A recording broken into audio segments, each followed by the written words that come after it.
I'm going to revise one of the things I've been telling you all, and that is not to mix the charcoal with the white chalk because you actually can do that.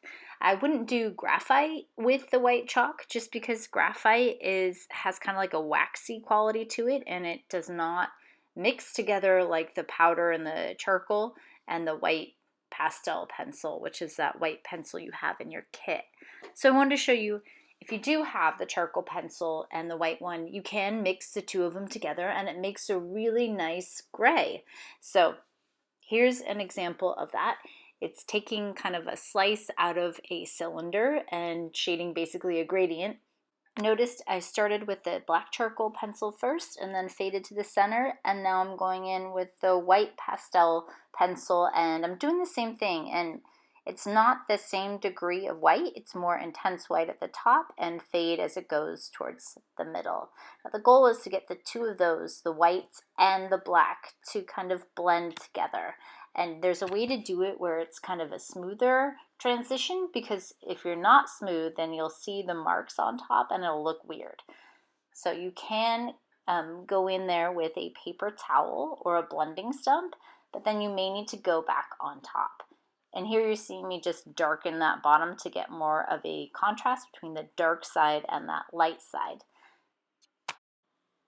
Currently, there's too big of a jump between the white to the black, so I am finessing the white on top of the black to get that to transition a little bit better. Now I'm going on top of where the white and the black meet, and I'm going to use my blending stick side to side, same direction I use the stroke, to kind of blend those together. So you should see a smoky kind of transition of the black or the gray into the white and vice versa. You always want your gradations to be smooth shifts. So this is something that could work really good on things that are reflective or shiny, like the surface of a car or even a lake, like how water reflects too. So this is a technique you could use if you want. If you really would like a charcoal pencil so you can try this out, you could. I also have scrap papers of gray that you could practice it on too.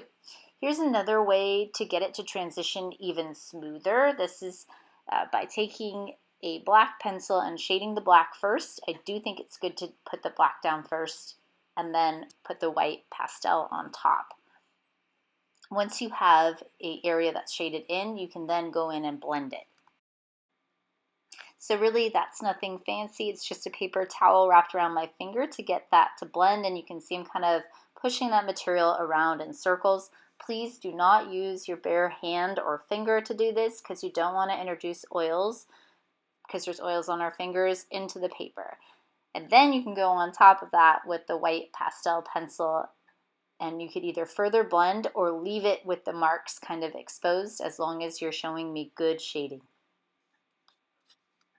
This can be effective also on doing a face. Like if you're doing a portrait, you can transition to grays by using this approach. The charcoal and the pastel work extremely well when you're trying to define form.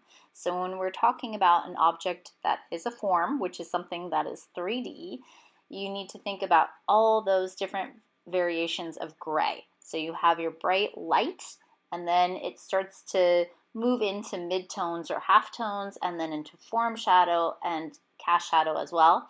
And then you may even have a background or a foreground where you're experiencing contrast. So here I'm starting out with the form shadow and the cast shadow, and this is just to show you what you can do with the charcoal and the white pastel in combination. You don't have to actually do this, but you could try it out on a separate paper to see if it's something that you'd like to try on your project. And remember, for cast shadows, it's good to soften the edges. The farther away that cast shadow moves from that object, it's going to get a little bit blurrier. So I'm just blurring that with a blending stump. So kind of a lot of blending involved before you start to put down white.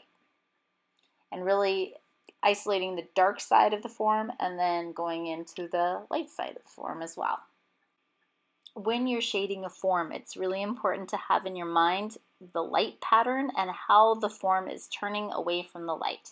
Because if the object is round, it definitely does turn away from the light source, and then it starts to fall slowly into shadows. So you want to think about form shadows as being soft transitions and cast shadows as being kind of hard-edged and a sharper transition there. There is some reflected light because this object is on a lighter surface, so that light surface would bounce into there. And trying to get a range of values, think about the direction of your stroke and really making sure you're identifying the highlight, that's the sparkle within the object. Even in the shadow areas, there's a bit of white pencil that I'm about to put in, so as long as the midtone is always lighter than the reflected light, because it can't work the other way around. In fact, you're going to make the drawing look kind of amateur if you do that. So the midtones are the areas that are still on the light side, but they're slowly transitioning into shadow. Those have to be lighter than any reflected light that's being bounced into the form shadow. And it's okay to let some of your strokes show. You can also blend and then put strokes down on top of like blended material. So again, just using two pencils, the black charcoal and the white, you can get some effective midtones and grays that way. And I've had to revise my take and policy on mixing the two, but only with charcoal and white pastel.